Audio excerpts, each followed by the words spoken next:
Hare Krishna, Krishna Krishna, Hare Hare, Hare Rama, Rama Rama, Hare Hare.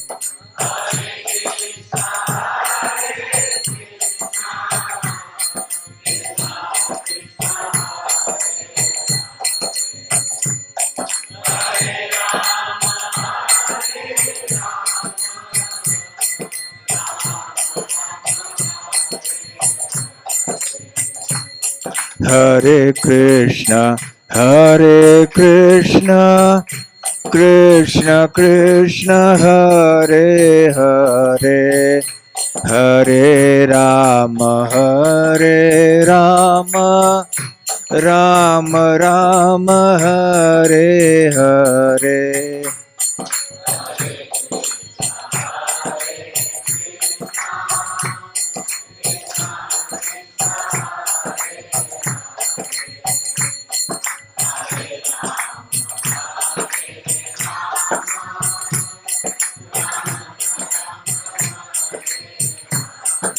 Hare Krishna, Krishna Krishna, Hare Hare, Hare Rama, Rama Rama, Hare Hare.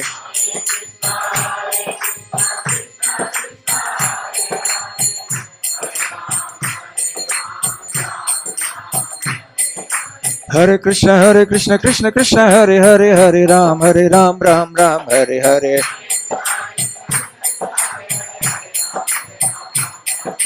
Hare Krishna, Krishna Krishna, Hare Hare, Hare Rama, Rama, Hare Hare.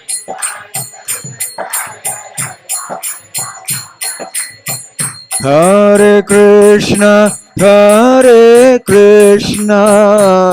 Krishna Krishna, Hare Hare, Hare Rama,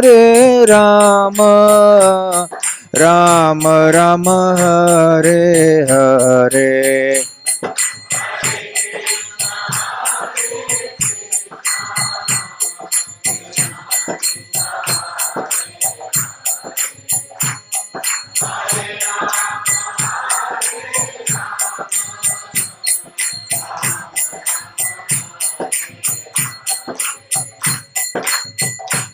Jaya Radha Gokulananda, Radha Gokulananda, Radhe.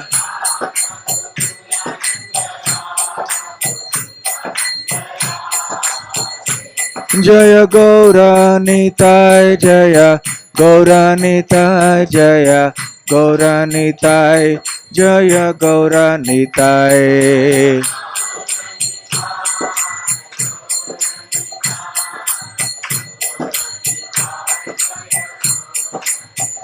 Jaya Jagannatha, Jaya Jagannatha, Jaya Baladeva, Jaya Subhadra.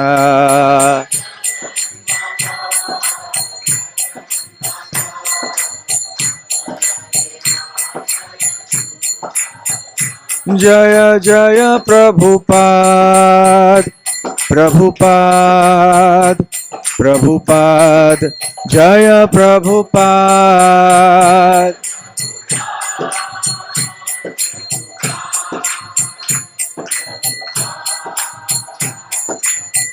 Nitai Gaura Hari Bol, Hari Bol, Hari Bol, Nitai Gaura Hari Bol.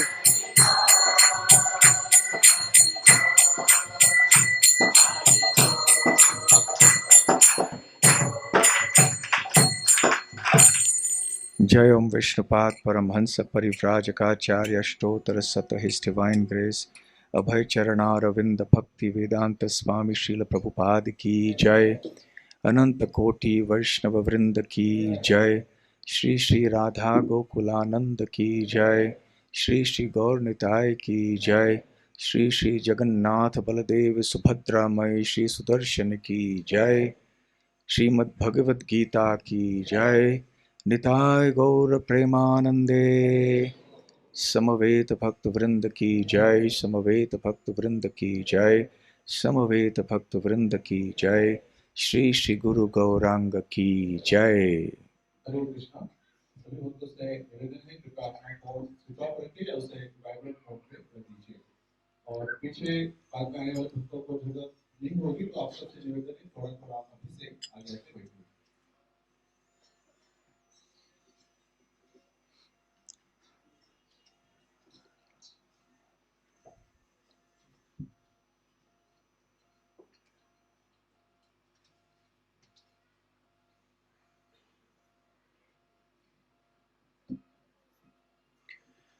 ओम नमो भगवते वासुदेवाय।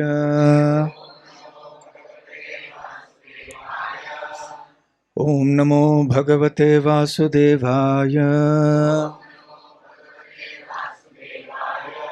ओम नमो भगवते वासुदेवाय। श्रीमद् भगवद गीता पहला अध्याय कुरुक्षेत्र के युद्ध स्थल में सैन्य निरीक्षण। श्लोक संख्या 21 और 22। अर्जुनः उवाच सेनयोः उभयोः मध्ये रथं स्थापय मे अच्युत यावत् एतान् निरीक्षे अहं योद्धु कामान् अवस्थितान् कैः मया सह योद्धव्यम् अस्मिन् रण समुद्यमे। अर्जुन उवाच सेनयोरुभयोर्मध्ये रथं स्थापयमेच्युत यावदेतान् निरीक्षेऽहम् योद्धुकामानवस्थितान् कैर्मया सह योद्धव्यम् अस्मिन् रणसमुद्यमे।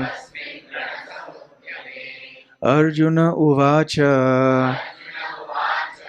सेनयोरुभयोर्मध्ये रथं स्थापयमेच्युत यावदेतान् निरीक्षेऽहम् योद्धुकामानवस्थितान् कैर्मया सह योद्धव्यम् अस्मिन् रणसमुद्यमे। बोलिए।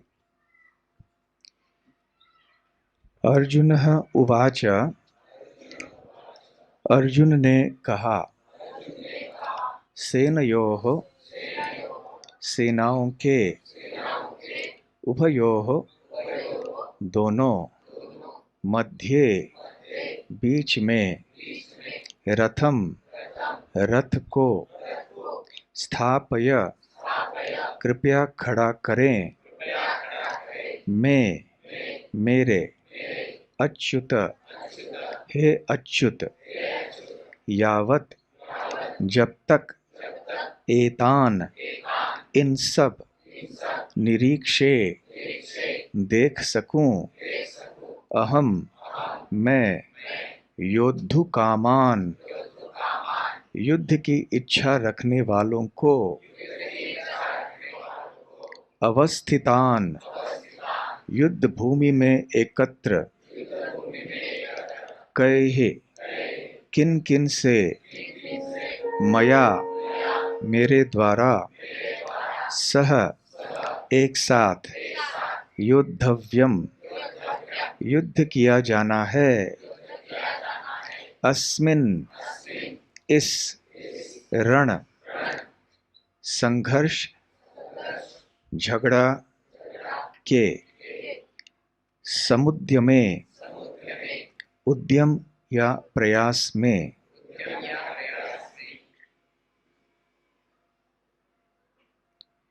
अनुवाद और तात्पर्य श्रीला प्रभुपाद द्वारा। अनुवाद। अर्जुन ने कहा, हे अच्युत, कृपा करके मेरा रथ दोनों सेनाओं के बीच ले चलें, जिससे मैं यहाँ उपस्थित युद्ध की अभिलाषा रखने वालों को और शस्त्रों की इस महान परीक्षा में जिनसे मुझे संघर्ष करना है, उन्हें देख सकूं। तात्पर्य। यद्यपि श्री कृष्ण साक्षात श्री भगवान हैं, किंतु वे अहेतुकी कृपावश अपने मित्र की सेवा में लगे हुए थे।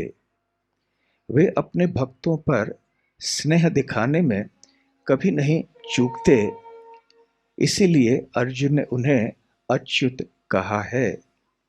सारथी रूप में उन्हें अर्जुन की आज्ञा का पालन करना था और उन्होंने इसमें कोई संकोच नहीं किया, अतः उन्हें अच्युत कहकर संबोधित किया गया है।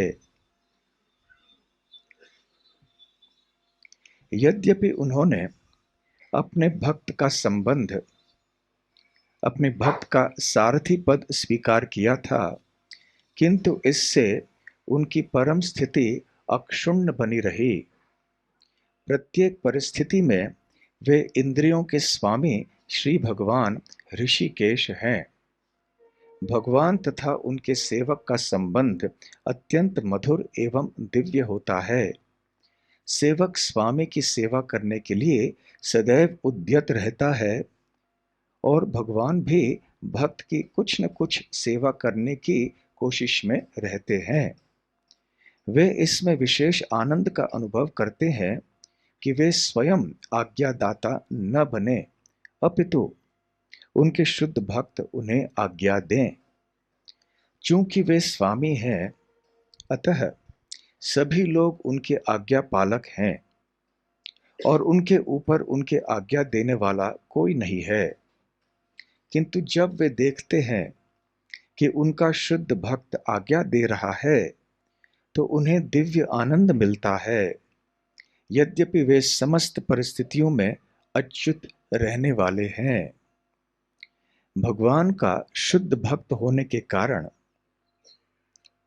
अर्जुन को अपने बंधु बांधवों से युद्ध करने की तनिक भी इच्छा न थी, किंतु दुर्योधन द्वारा शांतिपूर्ण समझौता न करके हठधर्मिता पर उतारू होने के कारण उसे युद्ध भूमि में आना पड़ा।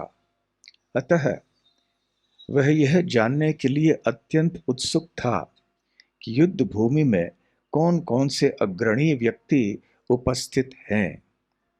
यद्यपि युद्ध भूमि में शांति प्रयासों का कोई प्रश्न नहीं उठता, तो भी वह उन्हें फिर से देखना चाह रहा था और यह देखना चाह रहा था कि वे इस अवांछित युद्ध पर किस हद तक तुले हुए हैं।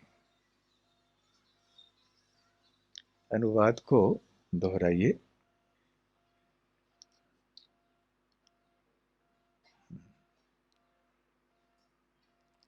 अर्जुन ने कहा, हे अच्युत, कृपा करके मेरा रथ दोनों सेनाओं के बीच ले चलें, जिससे मैं यहाँ उपस्थित युद्ध की अभिलाषा रखने वालों को और शस्त्रों की इस महान परीक्षा में जिनसे मुझे संघर्ष करना है, उन्हें देख सकूं। ओम ज्ञानतिमिरान्धस्य ज्ञानाञ्जनशलाकया चक्षुरुन्मीलितं येन तस्मै श्रीगुरवे नमः। श्रीचैतन्यमनोभीष्टं स्थापितं येन भूतले स्वयं रूप कदा मह्यं ददाति स्वपदान्तिकं। वन्देऽहं श्रीगुरोः श्रीयुतपदकमलं श्रीगुरून् वैष्णवांश्च श्रीरूपं साग्रजातं सहगणरघुनाथान्वितं तं सजीवं साद्वैतं सावधूतं परिजनसहितं कृष्णचैतन्यदेवं श्रीराधाकृष्णपादां सहगणललिता श्रीविशाखान्वितांश्च। नमो ॐ विष्णुपादाय कृष्णप्रेष्ठाय भूतले श्रीमते भक्तिवेदान्त स्वामिनिति नामिने। नमस्ते सारस्वते देवे गौरवाणी प्रचारिणे निर्विशेष शून्यवादी पाश्चात्यदेशतारिणे। मूकं करोति वाचालं पंगुं लंघायते गिरिं यत्कृपातमहं वन्दे श्रीगुरून् दीनतारणम्। वाञ्छाकल्पतरुभ्यश्च कृपा सिन्धुभ्य एव च पतितानां पावनेभ्यो वैष्णवेभ्यो नमो नमः। नमो महावदान्याय कृष्णप्रेमप्रदायते कृष्णाय कृष्णचैतन्य नामने गौरत्विषे नमः। पञ्चतत्त्वात्मकं कृष्णं भक्तरूपस्वरूपकं भक्तावतारं भक्ताख्यं नमामि भक्तशक्तिकम्।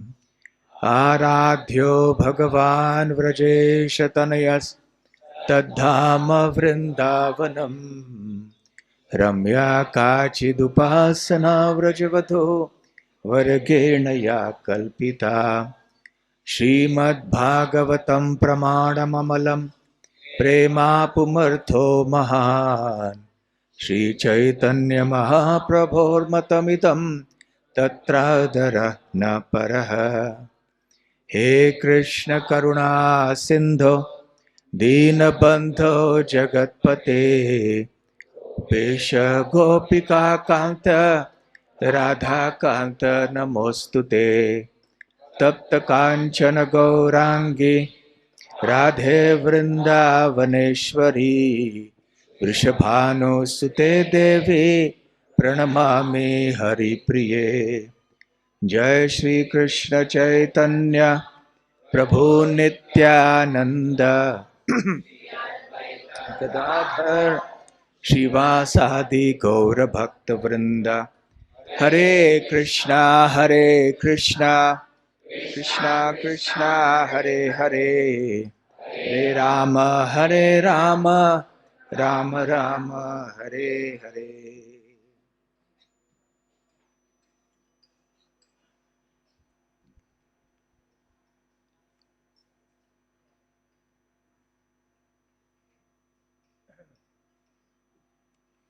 हरे कृष्णा। तो आज हम चर्चा करने वाले हैं उस व्यक्ति की जिनका नाम है पार्थ सारथी। पार्थ सारथी कौन है? श्री कृष्ण। तो श्री कृष्ण को ये नाम क्यों दिया गया है? क्योंकि वो पार्थ के सारथी बने। पार्थ कौन है? अर्जुन। तो अर्जुन का नाम पार्थ क्यों है? क्योंकि उनकी माता का नाम था पृथा। कुंती महारानी का और एक नाम था पृथा। तो पृथा के पुत्र हो गए पार्थ और वो उनके सारथी बने, उनके ड्राइवर बने। इसलिए श्री कृष्ण का एक नाम है पार्थ सारथी। और सारथी का काम क्या होता है? जो रथ में सवारी है उनका आदेश पालन करना। तो अर्जुन अब यहाँ पार्थ सारथी से कह रहे हैं, सेनयोर्भयोर मध्ये रथ स्थापय मेच्युत, कि हे अच्युत, जिनका कभी पतन नहीं होता है, कृपया मेरा रथ दोनों सेनाओं के बीच में ले जाकर खड़ा कीजिए, ताकि मैं देख सकूं कि कौन कौन यहां पर खड़े हैं। इस युद्ध में अस्त्र शस्त्र धारण किए हुए योद्धु कामान अवस्थित, युद्ध के लिए बहुत ही तीव्र इच्छा लेकर यहां पर जो खड़े हैं उन सबको मैं देखना चाहता हूं। तो भगवान श्री कृष्ण अर्जुन के सारथी कैसे बने और क्यों बने? जब भगवान श्री कृष्ण का प्रयास भी असफल हो गया शांति के लिए, तो फिर और कोई उपाय नहीं रहा। अनेक महानुभावों ने प्रयत्न किया था कि युद्ध न हो। व्यासदेव ने, गांधारी ने, धृतराष्ट्र ने, संजय ने, भीष्मदेव ने, द्रोणाचार्य ने, अनेकों ने प्रयास किया था दुर्योधन, शकुनी इत्यादि को समझाने के लिए, परंतु दुर्योधन, शकुनी, इन्होंने एक नहीं मानी। अच्छे सलाह को स्वीकार करना बहुत आवश्यक होता है हमारे जीवन में, हमारे हित के लिए। जो व्यक्ति वरिष्ठों से और ऐसे व्यक्तियों से जो अधिक जानकार हैं, जो बुद्धिमान हैं, उनसे जो सलाह स्वीकार नहीं करना चाहते हैं, उनका कभी हित नहीं हो सकता है। और विशेष करके जब हमें बहुत महत्वपूर्ण निर्णय लेने होते हैं जीवन में, उनमें तो वरिष्ठों का, जानकार लोगों का, गुरुजनों का सलाह लेना अति आवश्यक है। तो दुर्योधन ने ऐसी सलाह नहीं ली, और जब सलाह दी गई तो उन्होंने स्वीकार नहीं किया। तो जब और कोई उपाय नहीं रहा और पांडवों को पता चला कि अब युद्ध होने ही वाला है, तो फिर सबसे पहले दुर्योधन हस्तिनापुर से सीधे चले गए द्वारका। क्योंकि कौरवों के बीच में जब विचार विमर्श हुआ तो वो स्पष्ट रूप से जानते थे कि द्वारका की जो सेना है भगवान कृष्ण की नारायणी सेना, ये बहुत ही शक्तिशाली है। हमें भगवान श्री कृष्ण की नारायणी सेना चाहिए। इस उद्देश्य से धृतराष्ट्र, क्षमा कीजिए, दुर्योधन तेज गति से निकल पड़े और द्वारका पहुंचे। जब वो श्री कृष्ण के कमरे में पहुंचे तो श्री कृष्ण विश्राम कर रहे थे। तो दुर्योधन सीधे अंदर गए और श्री कृष्ण के सर के पास बैठ गए। उधर पांडवों के बीच में भी विचार विमर्श हुआ, और स्वाभाविक है कि पांडवों ने भी सोचा कि हमें श्री कृष्ण के पास जाना चाहिए, परंतु दोनों के कारण अलग थे। कारण भले ठीक है, एक ही थे, परंतु भाव उनके पीछे अलग अलग था। दुर्योधन और कौरवों का भाव स्वार्थी था। उनमें, उनके हृदय में श्री कृष्ण के प्रति कोई प्रेम, कोई स्नेह, कोई सद्भावना नहीं थी। परंतु पांडवों के हृदय में श्री कृष्ण के प्रति शुद्ध प्रेम की भावना थी। और अर्जुन शीघ्रातिशीघ्र वहां से निकल पड़े और वो भी पहुंचे द्वारका श्री कृष्ण के कमरे में, और देखा कि श्री कृष्ण शयन कर रहे हैं और वहां पर दुर्योधन श्री कृष्ण के सर के पास बैठे हैं। तो अर्जुन गए, और अर्जुन तो भक्त हैं, और भक्त का स्थान कहाँ होता है? भगवान के सर के पास होता है? नहीं, भगवान के चरण कमलों में होता है।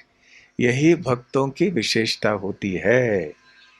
भक्त अपना सही स्थान जानता है, अभक्त अपने सही स्थान को नहीं जानता है।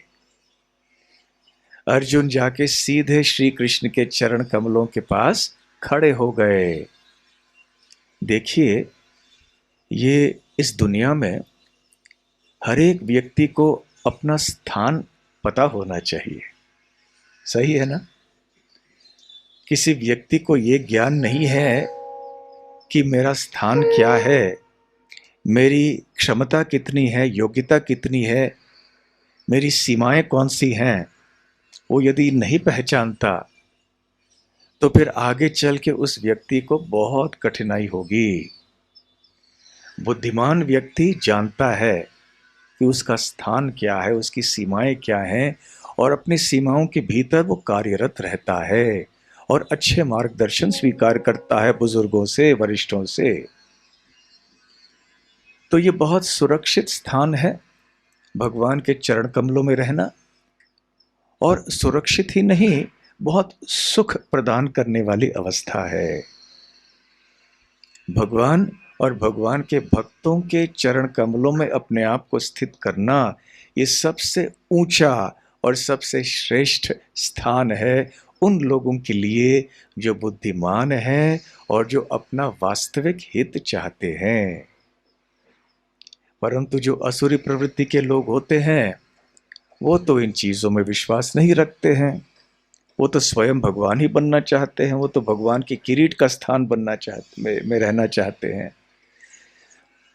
तो फिर श्री कृष्ण जब जागे तो सबसे पहले आंखें गई अर्जुन की ओर, क्योंकि वो तो चरण कमलों में थे, और फिर देखा कि अरे यहाँ दुर्योधन भी है।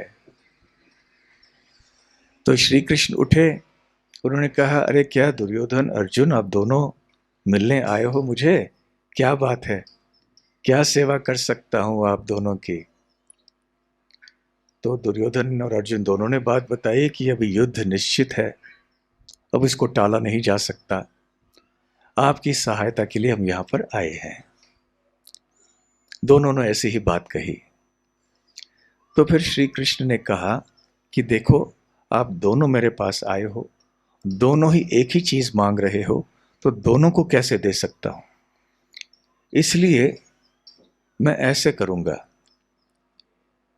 आप में से कोई एक मेरी सेना को चुन लो, और आप में से दूसरा जो रहेगा वो मुझे चुन लो, और मैं इस युद्ध में अस्त्र शस्त्र उठाऊंगा नहीं, मैं युद्ध नहीं करूंगा। यदि मुझे चुनोगे तो बिना अस्त्र के मुझे स्वीकार करना होगा, अन्यथा मेरे सेना को स्वीकार करना चाहिए। तो श्री कृष्ण ने कहा, ठीक है, मैं अर्जुन तुमसे पूछूंगा। तो दुर्योधन ने कहा, मैं तो पहले आया था, इसलिए पहले पूछने का अधिकार मेरा होना चाहिए। तो श्री कृष्ण ने कहा, अरे दुर्योधन देखो, तुम पहले आए थे, परंतु अर्जुन को मैंने पहले देखा, क्योंकि वो मेरे चरणों के पास खड़ा था, और वैसे भी अर्जुन तुमसे छोटा है आयु में, इसलिए अर्जुन को ये मौका देना चाहिए। वैसे श्री कृष्ण अर्जुन की परीक्षा भी करना चाहते थे, और उनको तो पता था कि परीक्षा में वो सफल हो जाएंगे, परंतु वो सारी दुनिया को इस घटना से बतलाना चाहते थे कि देखो मेरे भक्तों की चेतना कैसी होती है, और इसके विपरीत दुर्योधन जैसे असुरी प्रवृत्ति के लोग होते हैं, उनकी मानसिकता कैसे होती है और उनकी गणना दुनिया में कैसी होती है। तो अर्जुन ने सीधे कह दिया, हे कृष्ण, मुझे तो आप चाहिए, आप हमारे पक्ष में रहो, देखो मैं अस्त्र उठाऊंगा नहीं, युद्ध नहीं करूंगा, कोई बात नहीं, हमें आप चाहिए, आप हमारे पक्ष में आओ। तो ये भक्त का विश्वास होता है। भक्त की दृष्टि, भक्त का विश्लेषण आध्यात्मिक स्तर के ऊपर होता है। अर्जुन भली भांति जानते थे कि श्री कृष्ण परम सत्य है, और यदि श्री कृष्ण उनके साथ में रहे तो सब कुछ ठीक होगा। श्रीमद् भगवद गीता का अंतिम श्लोक कौन सा है? यत्र योगेश्वर कृष्ण यत्र पार्थ धनुर्धरः तत्र श्री विजयोर्भूतिर् ध्रुवा नीतिर् मतिर् मम। तो संजय क्या कहते हैं कि ये मेरा मत है कि जहां पर योगेश्वर श्री कृष्ण हैं और जहां पर उनके शुद्ध भक्त गांडीवधारी अर्जुन उपस्थित हैं, वहां पर हर प्रकार की नैतिकता, हर प्रकार का ऐश्वर्य और विजय आदि रहेगा। तो ये एक मूलभूत सिद्धांत है आध्यात्मिक जीवन का, आध्यात्मिक ज्ञान का, जो हमें भी अच्छी तरह से समझ लेना चाहिए। इसमें पूरा विश्वास होना चाहिए कि यदि श्री कृष्ण हमारे साथ हैं तो फिर हमें किसी भी बात के से डरने की आवश्यकता नहीं है। परंतु दुर्योधन की विचारधारा ऐसी नहीं थी। दुर्योधन ने सोचा मन ही मन, अरे कितना मूर्ख अर्जुन है, चलो अच्छा हो गया, मेरा काम आसान बना दिया, मेरे मन चाही बात चलो पूर्ण हो गई। तो फिर दुर्योधन ने कहा कि मुझे तो आपकी सेना चाहिए, और कृष्ण को पता था कि ऐसे ही होना है। तो दुर्योधन की गणना कैसी थी? भौतिक दृष्टि से, अरे इतनी बड़ी सेना है, इतने योद्धा हैं, इतने हाथी हैं, घोड़े हैं, इतने सैनिक हैं। तो जो व्यक्ति मात्र भौतिक दृष्टिकोण से गणना करता है, विश्लेषण करता है, वो सदैव असफल होगा। जो भगवान की भक्ति के दृष्टि से सोचता है, आगे बढ़ता है, भले उसके जीवन में भी उतार चढ़ाव आते हैं, कष्ट भी आते हैं, परंतु अंततः वो सफल रहेगा, ये निश्चित बात है। तो इस बहुत ही महत्वपूर्ण बात को श्री कृष्ण सिद्ध करके दिखाना चाहते थे सारी दुनिया के सामने। तो ये छोटी सी लीला है, परंतु इससे हम जान सकते हैं कि भगवान और भगवान के भक्तों की भावना कैसी होती है और अभक्तों का भाव कैसे होता है। तो खैर, अब आगे चल के ये तो निर्णय हुआ कि श्री कृष्ण अर्जुन और पांडवों के पक्ष में रहेंगे। तो अर्जुन प्रसन्न हो गए, दुर्योधन प्रसन्न हो गए, श्री कृष्ण प्रसन्न हो गए, परंतु अलग अलग कारणों से प्रसन्न हुए। एक ही निर्णय से कभी कभी ऐसे होता है, कोई निर्णय होता है ना, जैसे अदालत में कोई निर्णय होता है, कोई एक जीतता है, कोई दूसरा हारता है। चुनाव में कोई एक जीतता है, कोई दूसरा हारता है। जीतने वाला जो उसकी इच्छा पूरी होती है वो प्रसन्न हो जाता है, दूसरा व्यक्ति अप्रसन्न हो जाता है।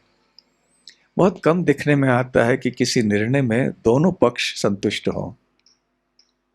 यहां भी दोनों पक्ष संतुष्ट हो गए, परंतु संतुष्ट होने के कारण भिन्न भिन्न थे, क्योंकि उनकी मानसिकता अलग थी। तो खैर, अभी ये विषय पांडवों के बीच में आया। श्री कृष्ण हमारे साथ में हैं, हम पूरी तरह से संतुष्ट हैं, परंतु श्री कृष्ण के उपस्थिति का, श्री कृष्ण के हमारे पक्ष में होने का पूरा पूरा लाभ हम कैसे उठाएं? इसमें कई उपाय हो सकते हैं, क्योंकि श्री कृष्ण ने तो ये वचन दिया है कि वो अस्त्र उठाएंगे नहीं, युद्ध नहीं करेंगे। तो यदि श्री कृष्ण युद्ध भूमि के बाहर रहे तो फिर केवल सायंकाल के बाद में, जब सारे सैनिक अपने अपने तंबू में चले जाते थे, उस समय वो कुछ सलाह उनको दे सकते थे, और हाँ, बाहर रह के अपनी कृपा दे सकते थे, आशीर्वाद दे सकते थे, ये सब कर सकते थे। परंतु युद्ध प्रारंभ होता था प्रातः काल में और चलता था सायंकाल तक। तो इतने घंटे जब युद्ध चलता था और युद्ध के समय बहुत सारे छोटे और बड़े निर्णय उसी समय तत्क्षण वहीं लेने पड़ते हैं। हम ये राह नहीं देख सकते कि सायंकाल कब आएगा, फिर जाके हम कृष्ण को पूछेंगे कि हमें क्या करना है। उसी समय फटाफट निर्णय लेना होता है। हम यहाँ चले कि वहाँ चलें, वहाँ कोई आपातकालीन स्थिति दिखाई दे रही है तो चलो यहाँ इनको छोड़कर वहाँ जाना चाहिए। तो हर क्षण ऐसे महत्वपूर्ण निर्णय लेने होते हैं। तो श्री कृष्ण की उपस्थिति आवश्यक थी उस समय। तो यदि श्री कृष्ण केवल बाहर रहते युद्ध भूमि के, तो श्री कृष्ण के का पूरा लाभ वो नहीं उठा पाते। तो फिर ठीक है, श्री कृष्ण युद्ध भूमि के बाहर नहीं रहेंगे, अंदर रहेंगे। यदि अंदर रहे तो रथ के ऊपर रहना है उनको, थोड़ी ना वो जमीन पे चल के जाएंगे। तो रथ पे यदि वो रहे तो उनके लिए अलग से रथ देना होगा।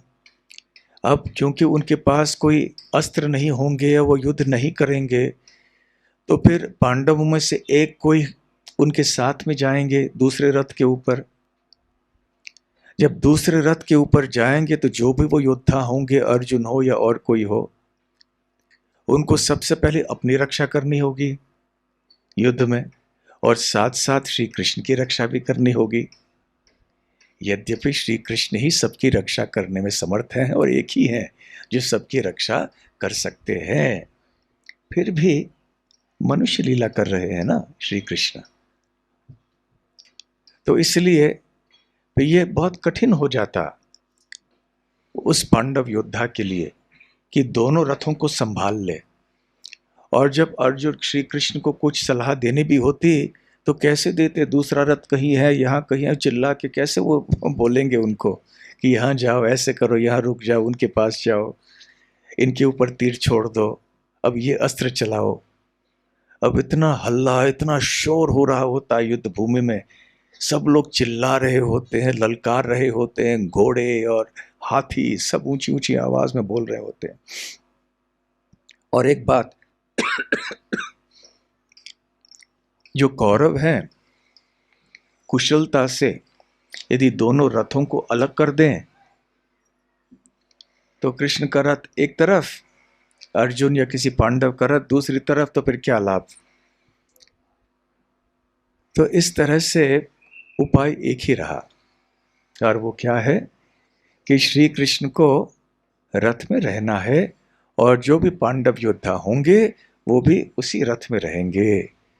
और जब श्री कृष्ण हैं तो उनको सारथी भी बनना चाहिए, क्योंकि श्री कृष्ण भले अस्त्र न उठाएं परंतु घोड़े चलाने के कला में बड़े निपुण हैं। और जो सारथी है, सारथी की भूमिका बहुत महत्वपूर्ण होती है। तो इसलिए श्री कृष्ण को सारथी हम बनाएं। और कौन होंगे श्री कृष्ण के रथ में, किन के लिए रथ चलाएंगे। 5 पांडव थे, और भी थे बड़े बड़े योद्धा, परंतु अर्जुन चुने गए। यद्यपि युधिष्ठिर महाराज सबसे वरिष्ठ थे, फिर भी युद्ध के कला में इतने निपुण नहीं थे जितने कि अर्जुन थे। भीमसेन बहुत शक्तिशाली थे, फिर भी तीर आदि चलाने में इतनी कला नहीं थी, इतनी दक्षता नहीं थी जितना कि अर्जुन का था। और साथ साथ अर्जुन श्री कृष्ण के सबसे प्रिय मित्र हैं, इसलिए स्वाभाविक हुआ कि अर्जुन को ही चुना के चलो अर्जुन अपने रथ में श्री कृष्ण को ले जाएंगे। और इस तरह से श्री कृष्ण अर्जुन के सारथी बन गए। तो ये इतिहास है कि क्या हुआ, कि कैसे बने वो। अब क्यों बने, श्री कृष्ण ने ऐसे स्वीकार क्यों किया, और सारे पांडवों ने भी इस प्रस्ताव को श्रेष्ठ क्यों माना। पहली बात तो ये है, जैसा कि श्री कृष्ण स्वयं कहते हैं, और यहाँ पर तात्पर्य में भी श्रील प्रभुपाद जी बतलाते हैं कि श्री कृष्ण अर्जुन से कहना चाह रहे हैं, जैसे कि कहा शायद 25वें श्लोक में है ना, हाँ, उवाच पार्थ पश्यैतान समवेतान कुरुनिति। जब वहां ले गए रथ को, उवाच, फिर भगवान कहने लगे कि पार्थ पश्यैतान, देखो पार्थ, यहाँ पे कौन खड़े हैं, समवेतान कुरुन इति, सारे कुरु जो हैं वो एकत्र हुए हैं, देखो इनको। तो श्रील प्रभुपाद जी यहाँ इस श्लोक के तात्पर्य में कहते हैं कि श्री कृष्ण पार्थसारथी बनने के लिए इसलिए तैयार हुए कि दोनों का बहुत निकट का खून का संबंध था। वो न केवल अच्छे मित्र थे, बहुत घनिष्ठ मित्र थे, परंतु अर्जुन की माता कुंती महारानी और श्री कृष्ण के पिता वसुदेव वो बहन और भाई थे। तो इस प्रकार से एक घनिष्ठ संबंध होने के कारण श्री कृष्ण ने अर्जुन का रथ चलाने के लिए वो मंजूर हो गए, राजी हो गए। तो ये पहला कारण है। और अर्जुन वैसे भी उनके प्रिय मित्र हैं, उनके प्रिय भक्त हैं, इसलिए स्वाभाविक है कि उन्होंने ये स्वीकार किया। दूसरी बात है, जैसे मैं पहले कह रहा था कि एक सारथी की भूमिका, सारथी की जिम्मेदारी बहुत महत्वपूर्ण होती है। आजकल के आधुनिक काल में तुलना की जाए तो गाड़ी चलाने वाला है वो, उसका बहुत महत्व होता है। देखिए, किसी गाड़ी में बहुत बड़ा व्यक्ति भी बैठा हो, राष्ट्रपति हो, राजा हो, कोई भी हो, लेकिन उस गाड़ी में सबसे महत्वपूर्ण आदमी कौन है? गाड़ी चलाने वाला। क्योंकि वो गाड़ी ठीक से नहीं चलाएगा, कहीं ठोकर मार देगा, कहीं कुछ कर देगा, तो फिर राजा बेचारा क्या करेगा, राष्ट्रपति क्या करेंगे वहां पे? तो सारथी इतने महत्वपूर्ण है कि जो सवारी है उस गाड़ी में या रथ में, उनका जीवन उस सारथी के ऊपर निर्भर होता है। जैसे राजमार्ग में हम वो सूचनाएं देखते हैं, ध्यान हटी दुर्घटना घटी, है ना? तो सारथी को बहुत ध्यान देना चाहिए। बाकी सवारी तो सो जाते हैं, है ना, सो ही जाते हैं ना, या तो बातचीत करते रहते हैं, परंतु सवारी सो नहीं सकता। उसको बहुत ध्यान दे के देखना, आगे देखना है सड़क में क्या है। तो ये पहली बात है। और दूसरी बात, जब युद्ध में जाना होता है तो जो योद्धा है वो तो इतने मग्न रहते हैं तीर चलाने में, वहां चलाओ वहां चलाओ, परंतु जो सारथी हैं वो देख सकते हैं संपूर्ण युद्ध भूमि को, कहाँ क्या हो रहा है, और वो अच्छी सलाह भी दे सकते हैं सवारी को। जैसे श्री कृष्ण की कि अर्जुन देखो, अब वहां पे वो हैं तो वहां चलना, युद्ध वहां करना, तीर वहां चलाना।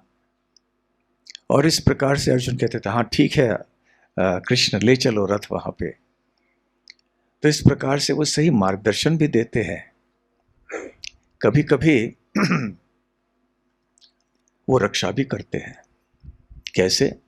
जैसे युधिष्ठिर महाराज के सारथी, वो उनको ले गए, जब वो घायल हो गए, बहुत बुरी तरह से बेहोश हो गए, तो उनके सारथी ने जल्दी से रथ को युद्ध भूमि से बाहर लेकर वो तंबू में ले गए। युधिष्ठिर महाराज को बाद में बड़ा क्रोध आया कि तुमने ऐसे क्यों किया, क्योंकि क्षत्रिय के लिए ऐसा उचित नहीं है। अंत तक लड़ना चाहिए क्षत्रिय को, युद्ध छोड़कर जाना नहीं चाहिए। खैर, बाद में चल के जो हुआ सो अच्छा हुआ। तो ऐसे सारथी अनेक बार सवारी को, जो अपने स्वामी होते हैं, उनको बचाते हैं, उनकी रक्षा करते हैं। तो रक्षा करने वालों में से सर्वश्रेष्ठ कौन है? श्री कृष्ण। तो भगवान श्री कृष्ण वैसे भी सबके संरक्षण करने वाले हैं, और विशेष रूप से अपने प्रिय भक्त और मित्र अर्जुन की तो रक्षा तो करने ही वाले थे। जब युद्ध चल रहा था तो अर्जुन और कर्ण के बीच में घमासान युद्ध होने लगा।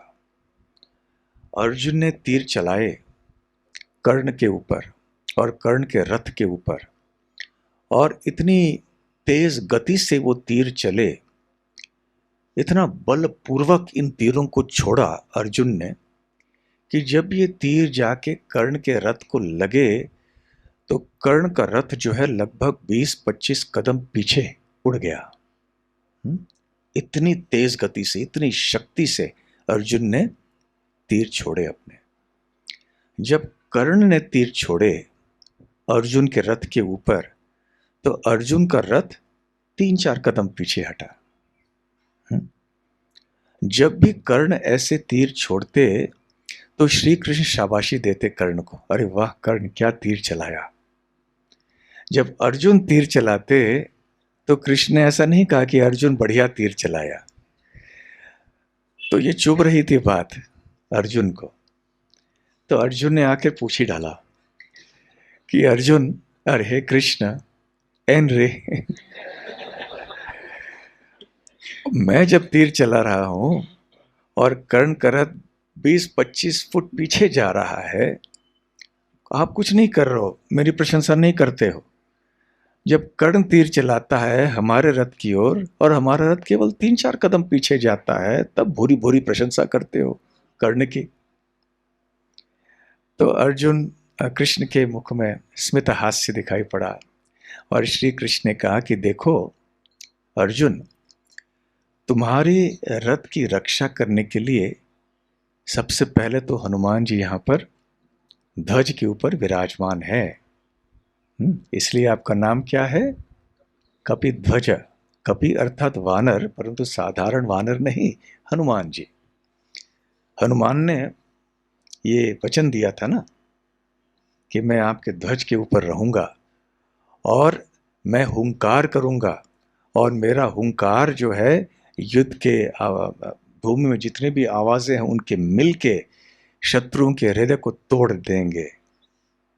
तो खैर हनुमान जी हैं आपकी रक्षा के लिए, मैं स्वयं हूं, सारथी बन के आया हूं, और साथ साथ जो रथ के पहिए हैं, पहिए चक्र हैं, वहां भी शेषनाग है। हम तीनों तुम्हारी रथ की रक्षा कर रहे हैं और फिर भी ये रथ 3-4 कदम पीछे जा रहा है। इसलिए मैंने कर्ण की प्रशंसा की। दूसरी ओर कर्ण अकेला है, कर्ण की रक्षा करने वाला कोई नहीं है। तो तुम जब तीर चलाते हो तो 20-25 कदम उसका रथ जा रहा है, परंतु वो अकेला सब कुछ कर रहा है। इस प्रकार से हम जान सकते हैं कि घड़ी घड़ी पर श्री कृष्ण ने अर्जुन की रक्षा की युद्ध भूमि में 18 दिनों में। जब युद्ध समाप्त हो गया तो रथ आके रुक गई। साधारणतः प्रथा यह होती है कि सारथी को पहले उतरना चाहिए, क्योंकि सारथी जो होते हैं वो सवारी के सेवक होते हैं। तो सेवक पहले उतरता है, फिर सवारी जो भी बैठे हैं फिर बाद में वो उतरते हैं। तो इस बार श्री कृष्ण ने अर्जुन से कहा कि अर्जुन तुम पहले उतरो। तो अर्जुन ने सोचा कि ऐसे क्यों, फिर भी उन्होंने मान ली कृष्ण की बात, वो उतर गए। और फिर श्री कृष्ण ने हनुमान जी को भी वहां से उतार दिया ध्वज, और फिर श्री कृष्ण उतर पड़े रथ से। जैसे ही श्री कृष्ण ने कदम रखे, उनके दोनों चरण कमल रखे जमीन के ऊपर, तो वैसे के वैसे ही जो रथ था अर्जुन का वो चूर चूर हो गया, भस्म हो गया पूरा। और 2-3 क्षण तो अर्जुन को कुछ समझ में नहीं आया कि ये क्या हो गया, कैसे भस्म हो गया मेरा रथ, इतना शक्तिशाली रथ। तो फिर श्री कृष्ण ने कहा कि देखो अर्जुन, इस रथ ये भस्म कब का होने वाला था, लेकिन मैं इस रथ के ऊपर था, इसलिए ये रथ को मैंने बचा के रखा। तो फिर अब क्यों भस्म हो गया, अर्जुन ने पूछा। श्री कृष्ण ने कहा कि देखो तुम्हारे विरोध में कितने सारे बड़े बड़े योद्धा युद्ध कर रहे थे, द्रोणाचार्य, कर्ण इत्यादि। इन सब के पास अस्त्र थे और शक्तियां थीं जो कि उनको देवताओं से प्राप्त हुई थीं। तो देवताओं द्वारा प्रदत्त ये सारे अस्त्र हैं, उनके पीछे भी शक्ति थी। तो उस समय ये शक्तियां काम नहीं कर पाई क्योंकि मैं स्वयं रथ के ऊपर विराजमान था। परंतु अब जब ये रथ ने अपना काम कर दिया है, युद्ध समाप्त हो गया है और तुम विजयी हो गए हो अर्जुन, अब इस रथ का कोई काम नहीं है। तो जिन देवताओं ने वो वरदान दिए थे, जो शक्तियां प्रदान की थी, कर्ण, द्रोणाचार्य इत्यादि, उनको उनका मान भी तो मुझे रखना है। तो इसलिए ये रथ का चूर हो गया, रथ ये भंग हो गया, पूरी तरह से टूट गया। तो हम जान सकते हैं कि कैसे श्री कृष्ण ने सारथी बन के अर्जुन और अर्जुन के रथ की रक्षा की। ये बहुत महत्वपूर्ण बात है। वैसे भी श्री कृष्ण तो अपने भक्तों की रक्षा करते हैं। तो ये दूसरा कारण है कि श्री कृष्ण पार्थ सारथी बने। और एक तीसरा और बहुत महत्वपूर्ण कार्य है, जिसको हम कह सकते हैं कि ये एक रसिक बात है, रसमय बात है, भक्ति के रस की बात है इसमें। जब हम श्री कृष्ण को पार्थ सारथी के रूप में देखते हैं, तो हमें एक श्री कृष्ण के व्यक्ति होने के संबंध में एक अंतर्दृष्टि देखते हैं। एक समझ में आता है हमें कि श्री कृष्ण एक व्यक्ति हैं, इसका तात्पर्य क्या है। ऐसे कई लोग हैं जो भगवान को निराकार मानते हैं, कोई ज्योति मानते हैं, कोई शक्ति मानते हैं, परंतु भगवान के भक्त भगवान को केवल शक्ति नहीं मानते हैं, वो भगवान को शक्तिमान मानते हैं, समस्त चीजों के उद्गम मानते हैं। और जब कोई व्यक्ति होता है तो उसके अंदर कोई भावनाएं होती हैं, उसकी कोई चेतना होती है, और भावनाओं का अर्थ है कि व्यक्ति प्रेम कर सकता है। तो भगवान ने और ये एक बहुत मौलिक सिद्धांत है हमारे शास्त्रों का, कि भगवान ने अपने आप को या अपने शक्तियों का विस्तार उन्होंने किया है। क्यों? एको बहुश्याम, उपनिषदों में कहा गया कि भगवान एक हैं, परंतु अपना विस्तार किया और अपने शक्तियों का विस्तार उन्होंने किया है। क्यों ऐसे किया? क्या कारण है इसके पीछे?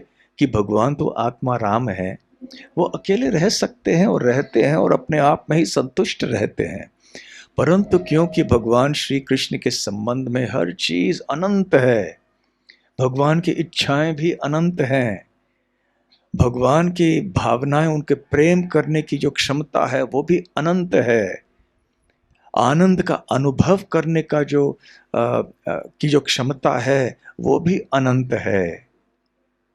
तो यद्यपि भगवान श्री कृष्ण आत्मा राम हैं, अंतःकरण में ही संतुष्ट हैं, फिर भी वो और आनंद चाहते हैं, असीमित रूप में अपने आनंद का वर्धन करना चाहते हैं, इसलिए अपने आप को विस्तार करते हैं। और विस्तार करके क्या करते हैं? अपने अंशों के साथ प्रेम का आदान प्रदान करते हैं। तो जब ऐसे प्रेम का आदान प्रदान होता है अपने भक्तों के साथ में, तो इसमें बहुत आनंद होता है। इसका विकृत रूप, इसका प्रतिबिंब हम भौतिक संसार में भी देखते हैं। हर एक गृहस्थ व्यक्ति जानता है कि वो परिश्रम क्यों कर रहा है, दिन भर मेहनत क्यों करता है, वो बहुत कुछ सहन करना पड़ता है परिवार का भरण पोषण करने के लिए, बहुत लोगों से बहुत कुछ सुनना पड़ता है। तो क्यों व्यक्ति सहन करता है? क्योंकि उसके हृदय में अपने परिवार के प्रति स्नेह है, प्रेम है। तो वो प्रेम जो है, तो वो उसको प्रेरित करता है बहुत दिन रात मेहनत करने के लिए। तो उस प्रेम से उसको आनंद मिलता है, एक रस चख लेता है वो। श्रील प्रभुपाद जी भक्ति रसामृत सिंधु के प्रारंभ में बड़े अच्छे तरह से विस्तार में इसी बात का विश्लेषण करते हैं और विस्तार में कहते हैं, इसको कहते हैं रस। परंतु ये संसार का रस है जो कि हम संबंधों में पाते हैं। जब हमारे पास कोई संबंध ही नहीं होते, कोई परिवार नहीं, कोई मित्र नहीं, कोई नहीं, तो फिर हम किसी के साथ संबंध नहीं रख पाते, कोई रस का आदान प्रदान नहीं कर पाते हैं संसार में भी, तो ऐसे निरस जीवन में बिल्कुल आनंद नहीं रहता। और जब भगवान श्री कृष्ण अपने भक्तों के साथ ऐसे प्रेम का आदान प्रदान करते हैं तो ये प्रेम दिव्य स्तर का होता है, इसलिए इसमें दिव्य आनंद की प्राप्ति होती है। इस रस को भक्ति रस कहते हैं। तो भगवान श्री कृष्ण समस्त प्रकार के संबंधों को बनाए रखते हैं अपने भक्तों के बीच में। जैसे यहाँ पति पत्नी का संबंध पाया जाता है, प्रेमी प्रेमिका का संबंध पाया जाता है, मित्र और मित्र का संबंध पाया जाता है, माता पिता बच्चों का संबंध पाया जाता है, मालिक और सेवक का संबंध पाया जाता है। ये सारे संबंध हम भगवान श्री कृष्ण की लीलाओं में पाएंगे। तो इसलिए भगवान श्री कृष्ण पार्थ सारथी होके ये सारे दुनिया को साबित करना चाहते हैं कि देखो मैं रसिक शेखर हूं। तात्विक दृष्टि से, तत्व की दृष्टि से देखेंगे तो भगवान से परे कोई नहीं है। परंतु यद्यपि सारे प्राणी, जितने भी जीव आदि, वो सब भगवान के दास हैं, भगवान अपने भक्तों के दास बनने के लिए बहुत ही आतुर रहते हैं। इसमें उनको दिव्य रस का आस्वादन मिलता है, भक्ति रस की प्राप्ति होती है। जैसा कि श्रील प्रभुपाद जी यहाँ तात्पर्य में बताते हैं कि भगवान को इसमें बहुत आनंद आता है। प्रभुपाद के तात्पर्य के एक दो वाक्यों को पुनः दोहराते हैं। श्रील प्रभुपाद जी कहते हैं, यद्यपि श्री कृष्ण साक्षात श्री भगवान हैं, किंतु वे अहेतु की कृपावश अपने मित्र की सेवा में लगे हुए थे। वे अपने भक्तों पर स्नेह दिखाने में कभी नहीं चूकते, इसलिए अर्जुन ने उन्हें अच्युत कहा है। तो देखिए, भगवान श्री कृष्ण अपने भक्तों की सेवा करने में अधिक आनंद पाते हैं। सेवा स्वीकार करने में जितना आनंद है, उससे कहीं अधिक भगवान को आनंद का अनुभव होता है अपने भक्तों की सेवा करने में। इस प्रकार से ये एक दिव्य प्रतियोगिता चलती है, स्पर्धा होती है भगवान और उनके भक्तों में कि कौन अच्छी सेवा कर पाए। भक्त सोचते हैं हम अच्छी से अच्छी तरह से भगवान की सेवा करें, भक्त चाहते हैं मैं इतनी अच्छी तरह से मेरी भक्तों की सेवा करूं। ये सब चलता है आध्यात्मिक जगत में। यहाँ पर बिल्कुल विपरीत सिद्धांत है। हर एक व्यक्ति चाहता है कि लोग मेरी सेवा करें और सोचते हैं कि यही आनंद है। जितने अधिक लोग मेरी सेवा करेंगे उतना ही आनंद मेरा बढ़ेगा। परंतु भगवान ऐसे नहीं सोचते। देखिए, दुनिया में दुर्भाग्य की बात यह है कि सभी लोग भगवान बनना चाहते हैं, परंतु भगवान नहीं बनना चाहते। भगवान अपने भक्त का भक्त बनना चाहते हैं, भक्त का सेवक बनना चाहते हैं। तो पार्थ सारथी बन के भगवान इस सिद्धांत को सिद्ध करके दिखा रहे हैं। जब श्री चैतन्य महाप्रभु दक्षिण भारत में गए थे श्रीरंगम मंदिर में, तो वहाँ पर उन्होंने एक ब्राह्मण को देखा, और ये लीला तो आप अच्छी तरह से जानते हैं। जो शिक्षित नहीं थे, भगवत गीता के श्लोकों का उच्चारण सही तरह से नहीं कर पा रहे थे, फिर भी वो कर रहे थे। और श्री चैतन्य महाप्रभु ने उससे पूछा कि आप क्यों गीता का पठन कर रहे हो जब आपको पढ़ना नहीं आता? तो उन्होंने कहा कि मेरे गुरु महाराज ने मुझे आदेश दिया कि प्रतिदिन तुम्हें भगवत गीता का पठन करना चाहिए, इसलिए मैं करता हूँ। तो चैतन्य महाप्रभु ने कहा वो ठीक बात है, आप पढ़िए अवश्य, परंतु पढ़ते समय आपके आंखों से आंसू क्यों बह रहे हैं? तो उस ब्राह्मण ने कहा, जब मैं इन श्लोकों को पढ़ता हूं तो मेरे मन में चित्र आता है। कौन सा चित्र?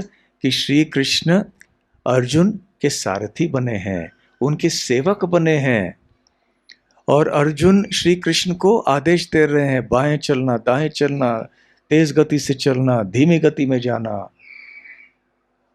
और अर्जुन बड़ी श्रद्धा से इन आदेशों का पालन कर रहे हैं।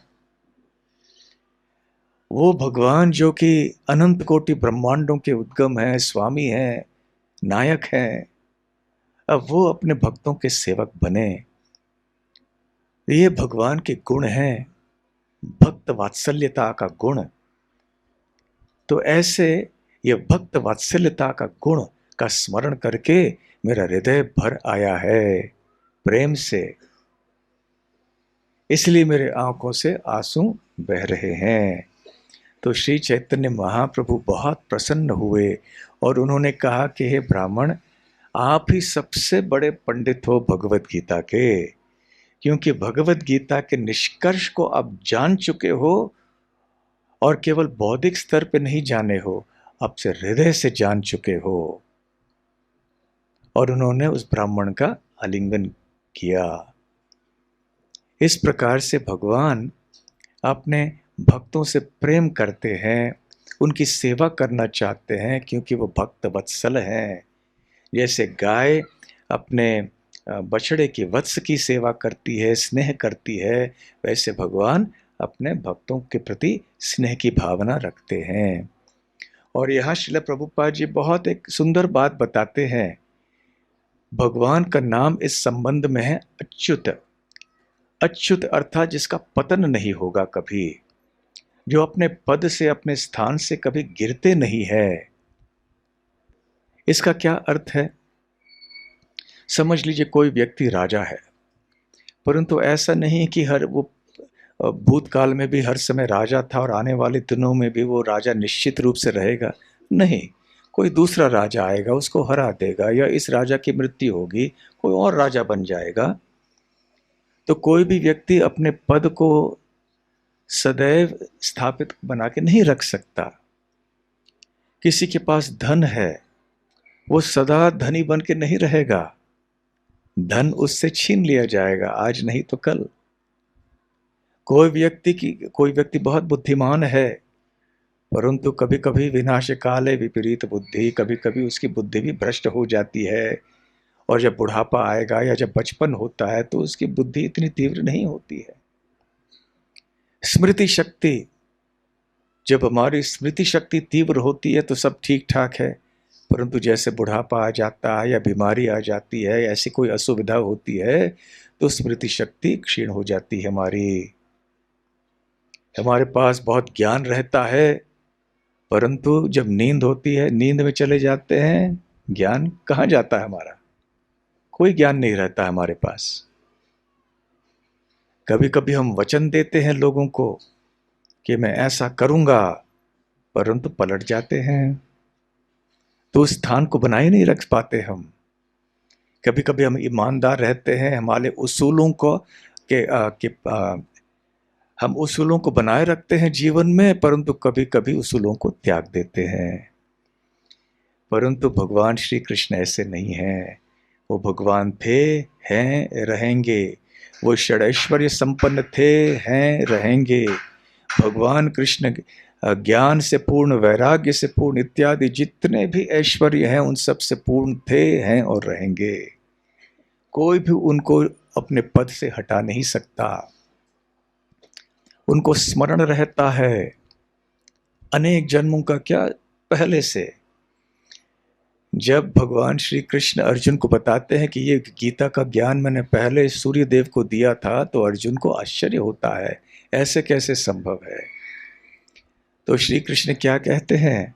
बहूनि में व्यतीतानि जन्मानि तव चार्जुन, तान्यहं वेद सर्वाणि न त्वं वेत्थ परन्तप।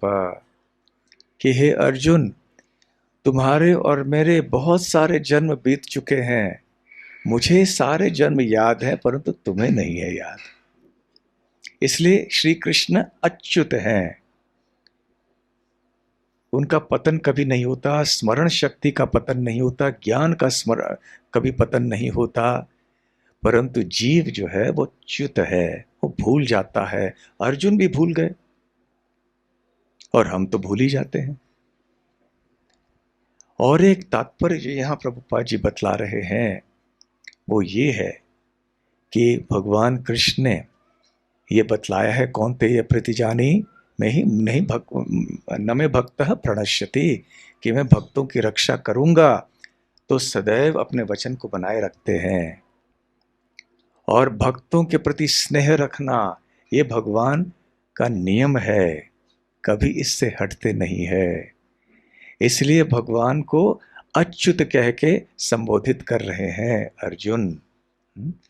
और आगे चल के श्रील प्रभुपाद भी कह रहे हैं, सारथी रूप में उन्हें अर्जुन की आज्ञा का पालन करना था और उन्होंने इसमें कोई संकोच नहीं किया, अतः उन्हें अच्युत कर संबोधित किया गया है।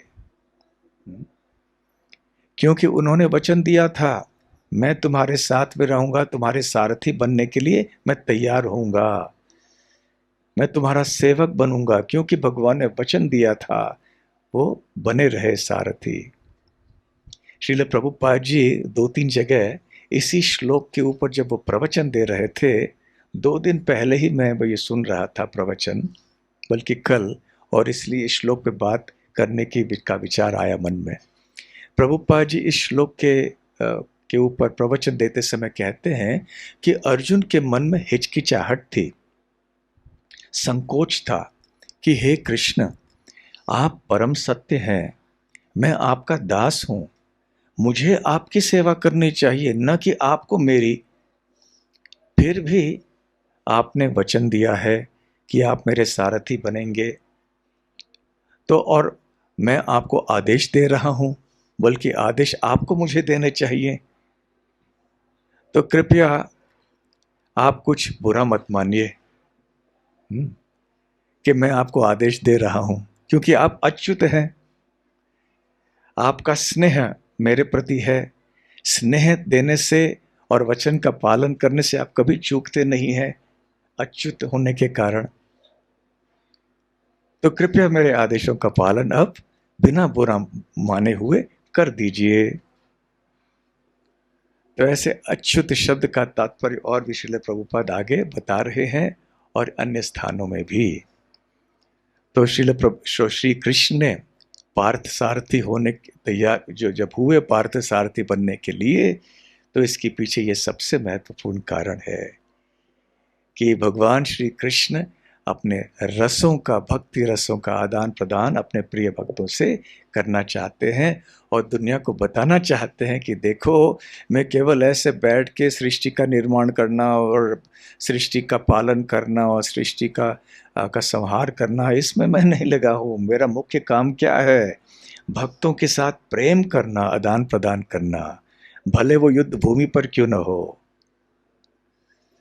तो ये सारे तात्पर्य हैं श्री कृष्ण के पार्थ सारथी नाम के पीछे। श्री पार्थ सारथी भगवान की जय। श्री श्री राधा गोकुलानंद की जय। गौर प्रेमानंदे हरि हरि बोल। हरे कृष्णा। तो आपके कोई प्रश्न है 2 मिनट के लिए?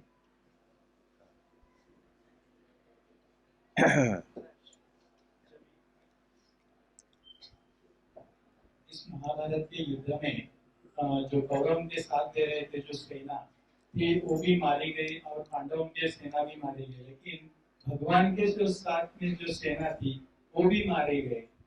क्यों? क्योंकि वो तो भगवान के भक्त थे और जो पांडवों की सेना थी वो तो अधर्म के साथ नहीं दे रहे थे।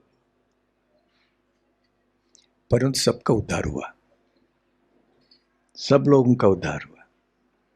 श्रील प्रभुपाद जी बतलाते हैं, क्योंकि श्री कृष्ण के दृष्टिपात उनके ऊपर हुई, श्री कृष्ण के सामने उनकी मृत्यु हो गई और श्री कृष्ण के भक्तों के द्वारा उनकी मृत्यु हो गई, इसलिए उनका उद्धार हुआ। जब श्री कृष्ण किसी की हत्या करते हैं तो उस व्यक्ति का उद्धार करते हैं। उसी प्रकार से श्री कृष्ण के कोई शुद्ध भक्त जैसे अर्जुन, वो किसी की हत्या करते हैं, उस समय भी उस व्यक्ति का उद्धार होता है। तो यही विशेष बात है कि युद्ध में सबका उद्धार हो गया। तो भगवान श्री कृष्ण ने पृथ्वी का बोझ भी कम कर दिया और सबका उद्धार भी कर दिया, इसलिए तो वो भगवान है।